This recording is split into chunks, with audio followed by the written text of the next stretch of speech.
Purpose क्या है इस क्लास का? इसे हम कंसेप्ट टॉक अगर कहें, कंसेप्ट टॉक मतलब कंसेप्ट को लेके बात समझना। आज के समय में जो इश्यूज बहुत प्रेविलेंट हैं उनमें से एक है कास्ट सेंसस का, जाति जनगणना, एक है वक्फ वाला। तो मेरे मन में था कि मैं इन मुद्दों पर कभी क्लास में आके कॉन्सेप्ट टॉक लूँ अलग अलग इन दोनों विषयों पर फिर लगा कि इन पर तो जब करेंगे करेंगे, पहले थोड़ा सा अभी जो हुआ, युद्ध हुआ या जो भी हुआ, ऑपरेशन सिंदूर जिसको हम कहते हैं, उसे लेके हम लोगों को गफलत थोड़ी ज़्यादा है। और मैंने देखा है टीवी पर भी, सोशल मीडिया पर भी, एक तरफ के लोग बता रहे हैं कि जैसा इस बार हुआ है वैसा आज तक नहीं हुआ है, और दूसरी तरफ के लोग कह रहे हैं कि अरे इंदिरा जी होती तो पता नहीं क्या होता, उन्होंने जो किया था उसकी बात अलग थी। और मेरी एक क्लिप चला चला के वो लोग थोड़ा सा मसाला डाल रहे हैं। मैंने किसी जगह एक हंसी मजाक में कहा था कि इंदिरा जी ने पाकिस्तान के 2 हिस्से कर दिए थे, बधाई हो बांग्लादेश हुआ है। और उतना हिस्सा वो क्लिप चला चला के उनको इस तरह से माहौल बन रहा है कि जैसे मैं जो समझाना चाह रहा हूँ आप लोगों को, क्योंकि आप यूपीएससी के एस्पिरेंट्स हैं, आप ना बीजेपी के प्रवक्ता हैं, ना कांग्रेस के हैं, ना लेफ्ट के हैं, ना राइट के हैं। यूपीएससी के सिलेबस में एक पेपर 4 होता है, पेपर 4 में इथिक्स नाम का एक मतलब पूरा सेगमेंट है।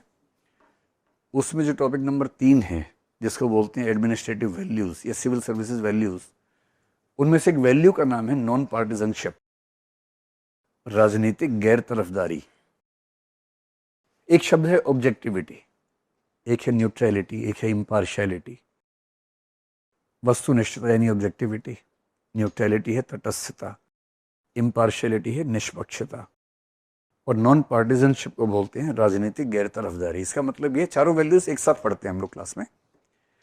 इससे मतलब है कि सिविल सर्वेंट को या एक होने वाले सिविल सर्वेंट को किसी पार्टी के मेंबर की हैसियत से नहीं सोचना है, एक देश के सिविल प्रशासक और एक समझदार नागरिक की हैसियत से सोचना है। तो सोशल मीडिया पे हल्ला मचता रहेगा कि इंदिरा जी होती तो ये होता, मोदी जी कुछ नहीं कर पाए।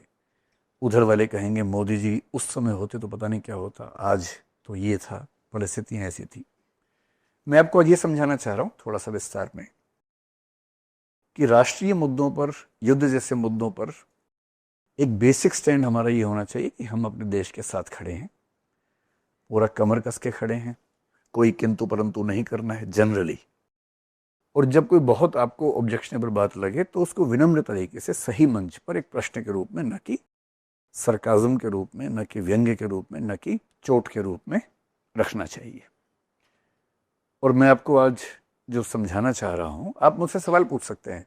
मैं जब भी कोई बात कहूँ आप मुझसे सवाल पूछ भी सकते हैं, हमला भी कर सकते हैं मेरे ऊपर, बातों से मतलब सवालों से एकदम हमला कर देंगे, सर आपने ये कैसे बोल दिया, मैं तो ये मानता हूं, मेरे पास ये प्रमाण है, प्रूफ है, एविडेंस है। आप एविडेंस दीजिए, मैं भी दूंगा, फिर बात किसी मुकम्मल नतीजे तक पहुंच जाएगी। ठीक है? तो मैं आज आपको ये समझाना चाह रहा हूं कि देश इस बात से नहीं चलते कि उस समय नेता कौन सी पार्टी का है। देश चलते हैं बहुत सारी परिस्थितियों से।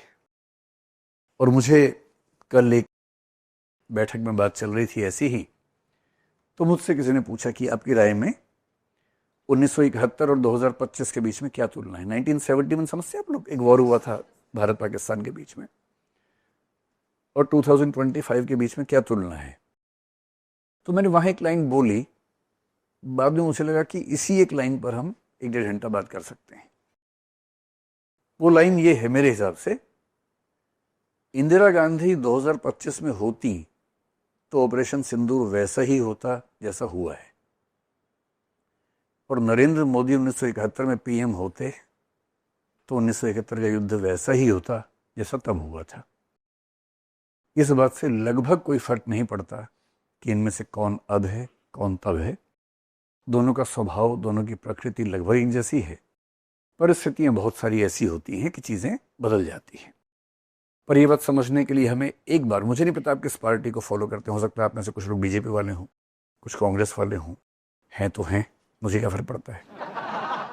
लेकिन थोड़ी देर के लिए उसको भूल के नॉन पार्टीजन होके सोचेंगे तथ्यों के आधार पर, ऑब्जेक्टिव बेसिस पे। और मैं एक बात का बड़ा समर्थक हूं कि कम से कम सोचते समय हमें उन सब चीज़ों से मुक्त रहना चाहिए कि हमारे चाहने वाले किस विचारधारा को मानते हैं। तटस्थ होकर सोचना है। साहिर एक बहुत प्रसिद्ध शायर हुए थे, उनकी भाषा में कहूं, ले दे के अपने पास एक नज़र ही तो है, ले दे के अपने पास एक नज़र ही तो है, क्यों देखें जिंदगी को किसी की नज़र से हम। मैं किसी और की नज़र से क्यों देखूंगा भाई? हम क्या मूर्ख हैं, हम क्या बेवकूफ़ हैं? मैं समझ नहीं आता। अपने तरीके से देखेंगे, समझेंगे चीज़ों को, है ना। और फिर आप मुझसे सवाल पूछना, और फिर हम आज एक मुकम्मल निष्कर्ष निकाल के चलेंगे कि फाइनली जो हुआ कैसा हुआ, और यदि आप प्रधानमंत्री होते तो आप क्या करते। आपके मन में भी आता होगा ना, काश मैं पीएम होता